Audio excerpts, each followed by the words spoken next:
Maraming beses na kitang nilayasan, iniwanan at ibang pinuntahan.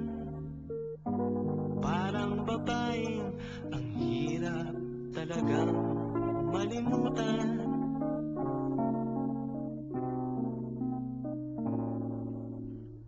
Ikaw lamang ang aking laging pinabalikan.